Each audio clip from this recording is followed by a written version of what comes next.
At number 10, we have Cyclops versus Wolverine. In X-Men Schism number 4, a fight breaks out between these two superheroes because of a complex decision on how to face an onslaught of Sentinels unleashed by the world's powers. And as an enormous, seemingly regenerative Sentinel is approaching the two of them, Cyclops insists on allowing the young X-Men to stay and fight, while Wolverine believes it's wrong to put young ones in harm's way. So it's a battle between should we stay and fight or run and regroup. Well, Wolverine gets outranked by Cyclops, but instead of backing down, he goes to their home base and sets 2,000 pounds of explosives to go off at the press of a button to take out the Sentinel and allow for a distraction as they get away.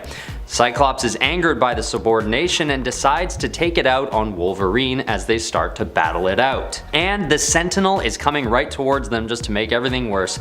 Maybe not the best time to pick an epic fight, guys, but it is a tough call and both arguments make sense to me in different ways. I guess this stuff just sometimes happens. Next on our list at number 9 is The Thing versus the Hulk. This is a classic showdown that many of you may already be aware of, where Ben Grimm and Bob Banner go at it in the middle of the city streets. Side note, Stan Lee accidentally referred to the Hulk's alter ego as Bob Banner instead of Bruce for a few months before correcting it. Just some trivia for you. Anyway, the reason why they're fighting is basically that the Hulk is going crazy and smashing everything in sight, trying to reach his goal of finding the Avengers to take them down. When the Hulk easily knocks out the Human Torch and holds on to him like a prize at the county fair, the Thing watches by the sidelines wanting to get involved. Then, after Invisible Woman tries to protect the Human Torch with an invisible force screen, she too is rendered unconscious by the Hulk. So the Thing has to take things into his own hands and fight the Hulk himself. The fight goes on for pages and pages, with buildings being knocked down, buses being torn in half. At one point the Thing drives a boat. It's crazy.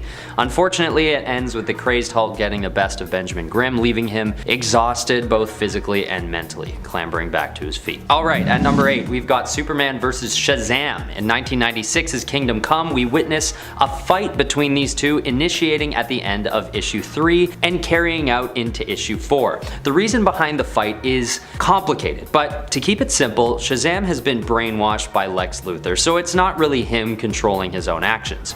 But it is a tough thing watching as an aging Superman basically gets beaten up so badly that he almost dies. In this storyline, Superman has the pure intentions of trying to corral a new generation of less than heroic superheroes to help bring peace back to Earth. And with internal resistance on that front, and also these plots by his typical enemies to imprison him, he's really just not ready to defend himself.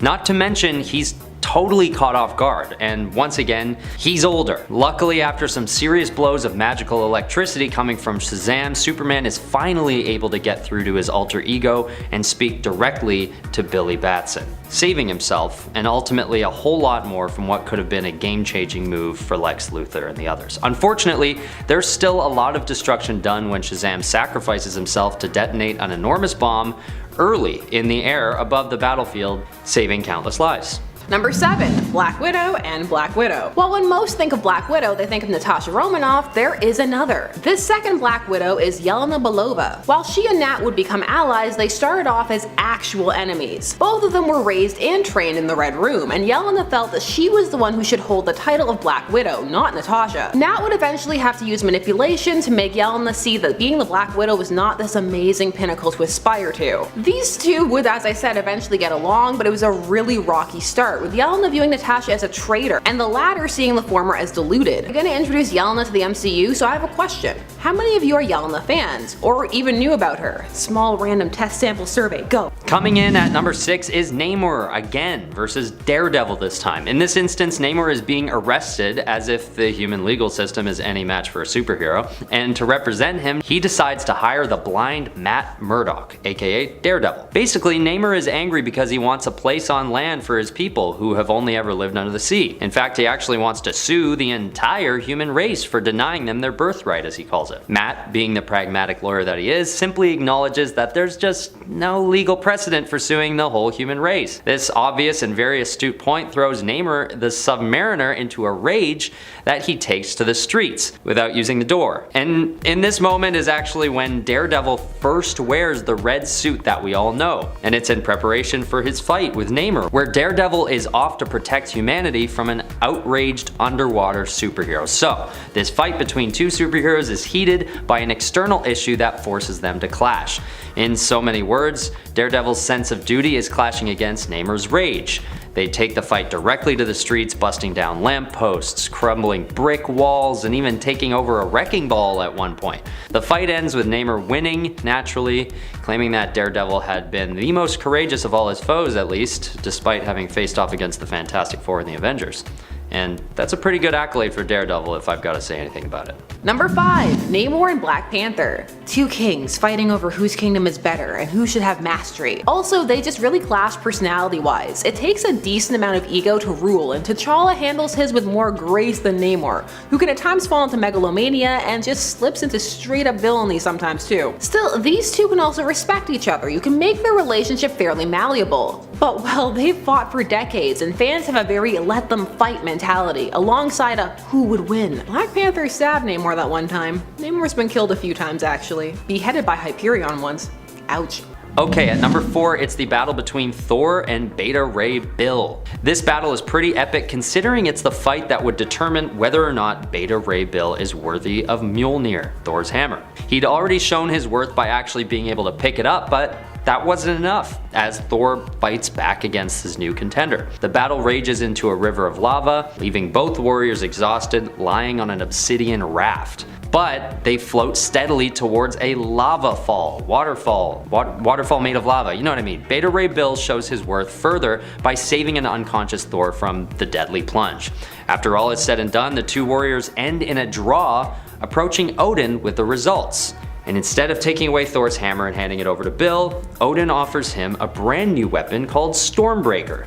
So it turns out okay in the end. But this is a battle for the history books, with two of the most powerful superheroes in the whole Marvel Universe facing off for the glory of respect and worthiness. Number 3. The Punisher and Batman. Yes, another crossover. The Punisher and Batman have met, teamed up, and hated almost every second of it. And I'm pretty sure you can guess why. They pretty much have the polar opposite philosophies when it comes to how to handle crime. Punisher's is, well, bullet to the head, and Batman's is reformation, take them to Arkham, they can all be saved, I won't become what they are. This all came to a head when Batman actually saved the Joker from Punisher. He got in between them, between the Punisher, the gun, and Joker, and then told the Joker to run for his life. Frank fights him for a bit at first, but then just becomes so disgusted with him that he tells him that him and the Joker deserve each other and just leaves. Ouch. Batman on his side thinks the Punisher is unhinged and belongs in Arkham. Punisher / Batman Deadly Nights was a good read. At number 2, we've got Batman vs. Superman. This turn of events is so impactful on the storyline we're used to that it was turned into a movie.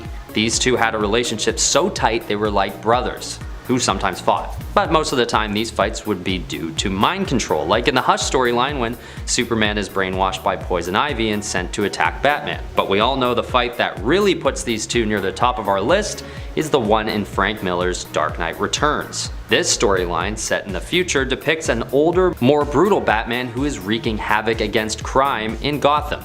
And when the government notices Batman acting out of sorts, they send Superman after him to put a stop to it. And this fight is epic.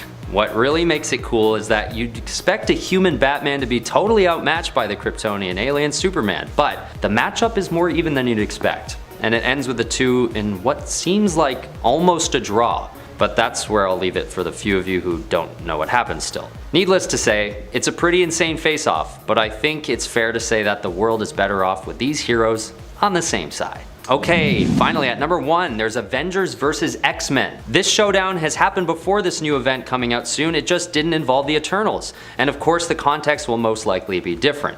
But in the original Avengers vs. X-Men event, the disagreements start with the two factions having opposing views on how to approach dealing with Phoenix Force. On one hand, the X-Men think the Phoenix Force will bring a rebirth to mutant species, a cause they have always felt very passionate about. But the Avengers are concerned that Phoenix Force will basically wipe out all life on Earth. When 5 of the X-Men are possessed by the Force, the battle then becomes more complicated, with this third team now involved.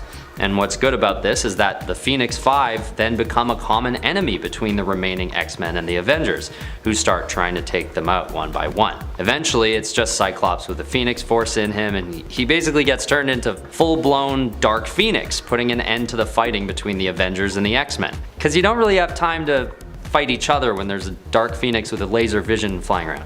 Number 10. Black Widow and the Invisible Woman. Starting off our list with something new and mild from the Invisible Woman solo series. This recasts her past as a secret agent. So before she married Reed, she worked for S.H.I.E.L.D. and ran covert ops, which with her power set actually makes a lot of sense. The story thus far is that her past partner has gone missing and she's gonna break all the rules to go behind enemy lines to find him. This involves her teaming up with Black Widow, who suddenly has a massive chip on her shoulder about superheroes. So Sue has to prove herself to her. She has to prove that she's not like other superheroes.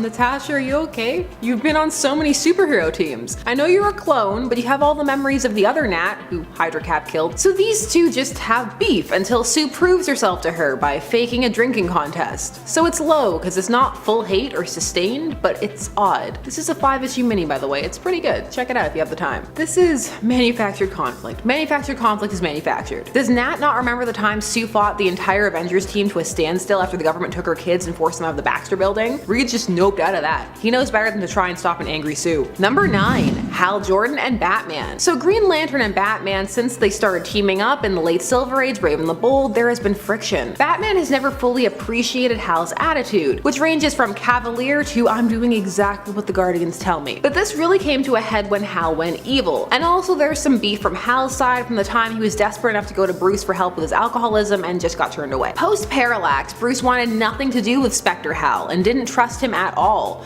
And when he came back to life, he still didn't trust him and then got extra mad because everybody judged him for it. But honestly, he had good reason. Just because all the people you killed came back to life doesn't mean you didn't kill them in the first place. Eventually, these two would find an even keel through an, in my opinion, contrived sequence where Bruce couldn't handle a power ring despite having wielded one multiple times before. All of this ended up being shifted more into frenemy mode in the New 52, where all of a sudden these two were all about each other. Bruce revealed his identity on purpose to Hal first, he lets Hal fly him places. I don't know, I have questions. I notice things. Other people are like, oh, where's Darkseid? And I'm like, is Hal's hand around Bruce's waist? Enhance image. No shame in my game. We all make our own fun. Number 8. Hawkman and Green Arrow. So Carter Hall and Oliver Queen hate each other for the same reason that Hal and Ollie should hate each other, but the comics insist they don't. A fundamental difference of opinion. Green Arrow leans really left, to the point where he just yells at Hal, for example, for being a space cop and for listening to the Guardians, ever. He just yells at him and calls him stupid and a stick in the mud, all kinds of things, but they're best friends? Like, what is going on with Hal's self-esteem? You don't have to take that. Anyway, Hawkman leans more right. These terminologies are stateside ones, by the way. These terms mean different things depending upon where you are in the world. So these two butt heads, or they did pre-Flashpoint. Post-Flashpoint in the New 52, except we mostly forget this was a thing. These two used to have some huge blow-up arguments. It's mostly been forgotten because of the struggle of what do we do with these characters in the first place. Just never forget, Oliver Queen will scream in your face if you have a different opinion than him on social issues, but when push comes to shove and he finds out his ward is a drug addict, he will slap him across the face and kick him out. So, all talk, huh? Alright, at number 7, we've got Reed Richards versus Namor. This is a spicy face-off as it's a classic fight of jealousy and competition over a woman's affection. Susan Storm is unconscious in the hospital and the arrogant and shameless Namor keeps making advances on her right in front of Richard. This escalates to the point where Namor actually makes a move on Susan as she's just barely coming to, and right when Reed enters the room as well. Susan tries to de-escalate the situation, but it's no use due to her injuries and fatigue, so the two heroes go after it. As they rip through the city streets, they throw insults at each other as they tear apart cafes, cars, and the road. It's a pretty fiery battle that Richard seems to know he's at risk of losing due to Namor's sheer strength, but Reed takes the win in the end, exclaiming in a heroic monologue that his anger isn't actually directed at Namor, but at himself for not being a good husband to Susan throughout the years. It's a pretty epic battle with some realistic and possibly relatable motivations, giving it a rightful spot on our list. Number 6. Captain Marvel and Iron Man. This is Carol Danvers' Captain Marvel, who is currently having a villain arc in the comics at the time of this recording. A purposeful one, not one by accident. And it's a good play. Lean into it. Play with it, that's smart marketing. Anyway, despite years of friendship, her and Tony fell through over Minority Report. I mean, an Inhuman, Ulysses, who could tell the future. And when Rhodey died as a driving plot force, he was dating Carol at the time, it was on. She felt she could have prevented it if she knew the future. Tony was all, I don't agree. Also, I was the antagonist in the last Civil War. It's not a good look, don't do it. She was all, screw you. I'm starting a teenage Gestapo and getting several people killed. Get ready to be beaten into a coma, Care Bear. He calls her Care Bear, so I'm flipping it back. Yeah, this was intense. The Civil War arcs go hard. You go from fighting alongside someone to contemplating murdering them. However, unlike the first Civil War, they scramble to undo any lasting character damage, so Tony just got over it. I built myself a new body, it's fine. Number 5, the Hulk and the Thing, halfway through with a classic battle. Many fans will remember these big brawls between the Hulk and the Thing. Fun fact, the Hulk was actually inspired by the success of the Thing in the Fantastic Four. Fans very much have a let them fight mentality. The Hulk freaks Ben out. Classic Hulk, that is, with how brainless and mindless he is. It's like looking into an uncomfortable funhouse mirror, because they are so similar. Early Hulk hated most people, Hulk smash and all that. But these two would eventually become friends, and it's sweet. Ben needs more friends. Friends who don't turn him into rock monsters. It's understandable why people still think they hate each other though. They just fought again the other day in a fight that made me cringe for the Thing. He got so hurt and it looked so painful. The rock part came off and it exposed his fleshy underbelly. This looked really painful. Number 4, Batman and the Red Hood. So this is a more one-sided hate, as when Jason Todd came back to life, Batman's feelings were very conflicted, but Jason had had years to nurse his hate, a festering rage that had started long before he died, exacerbated by seeing that his death had changed nothing in Bruce's methods, that he'd been replaced by another Robin, that the Joker still lived. Red Hood was more than happy to kill to accomplish what he felt Batman could not, and go up against the rest of the Bat family. It made him dangerous, as did the fact that Bruce still cared about him. Batman doesn't do feelings the best though, so the anger eventually manifested mutually. These days Jason is in more of a black sheep capacity, but these two still aren't good. Batman backhanded him that one time in Rebirth. Just why do people keep having him do that? Stop it. Alright, here we are at number 3 with Captain America versus Iron Man, or just the Civil War storyline. I'm gonna match those two into one because they're basically the same conflict. But Iron Man and Captain America have had a deep bond for quite some time, but there are some times when they have disagreements that turn into physical altercations. One of these fights takes place in the Armor Wars storyline when Tony Stark learns that his own technology has been stolen to create super soldiers. And when Captain America sees a chance to preserve the armor, Iron Man gets a bit physical since he wants the technology to stay exclusively to him.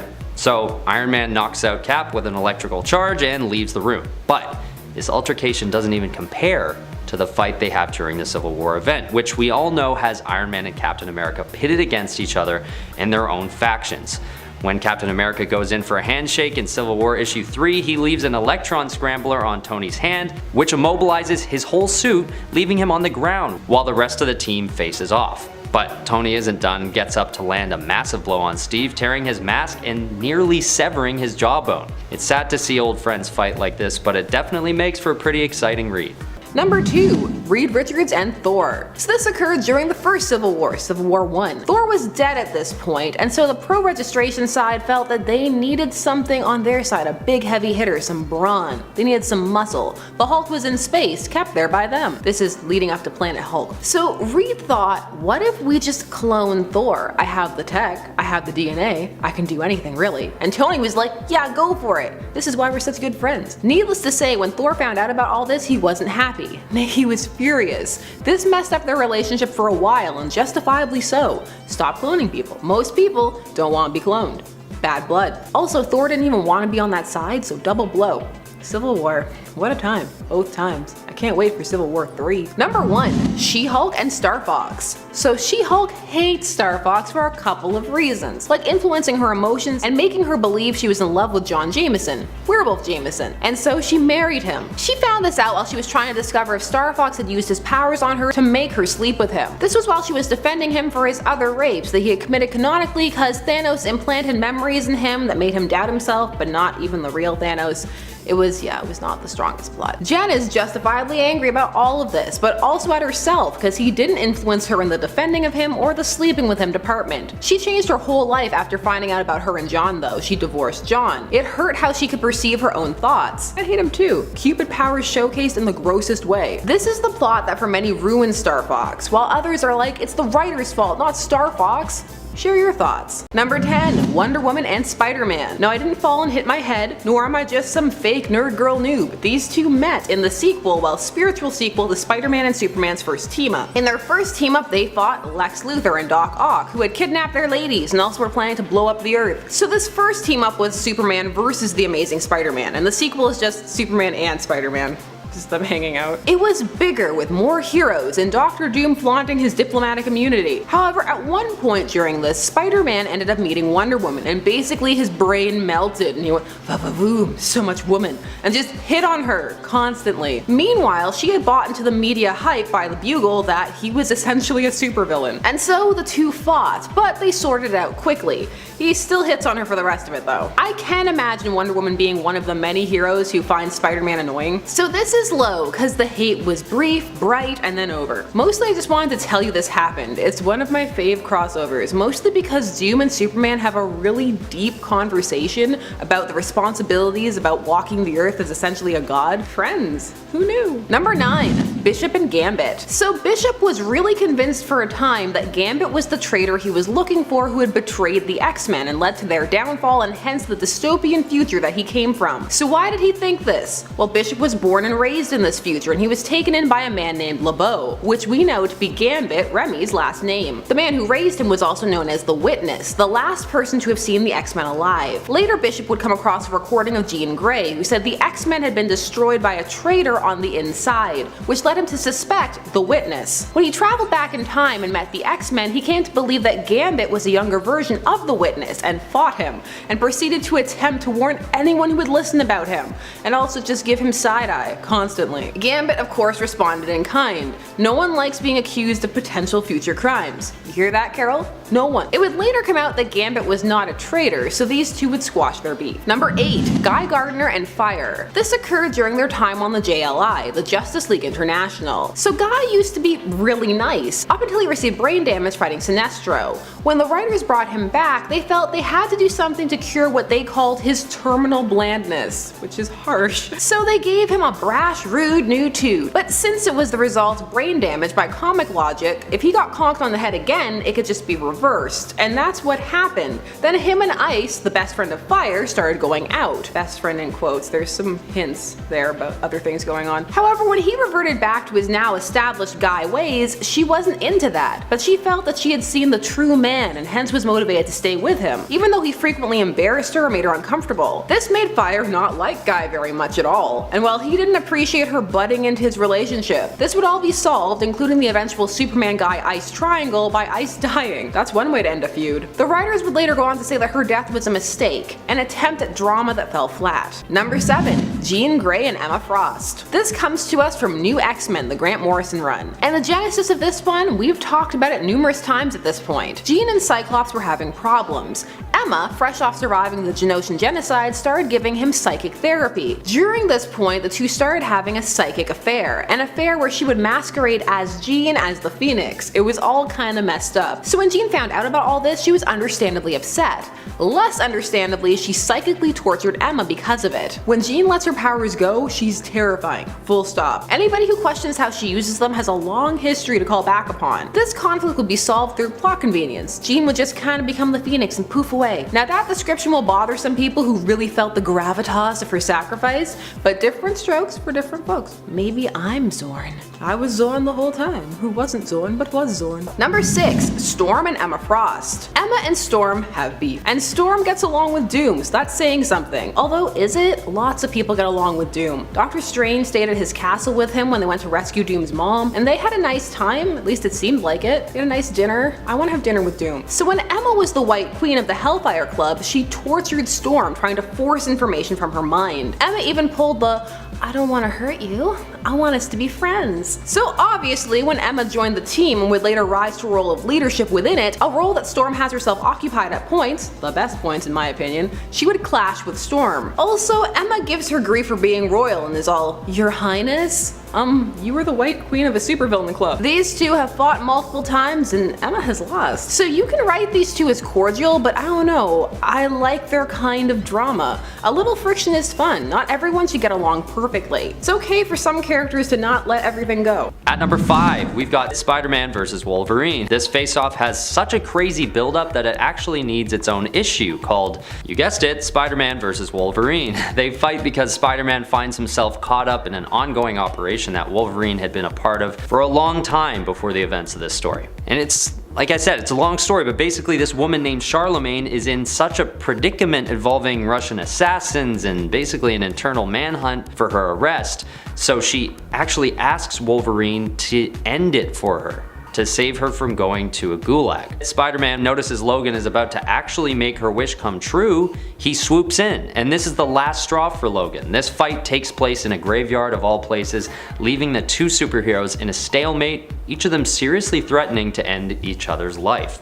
But luckily the fight is broken up at the exact moment by a chopper with its spotlight on, and as this distraction has both of them gripped, someone creeps up on Spidey, who senses it and delivers a brutal punch.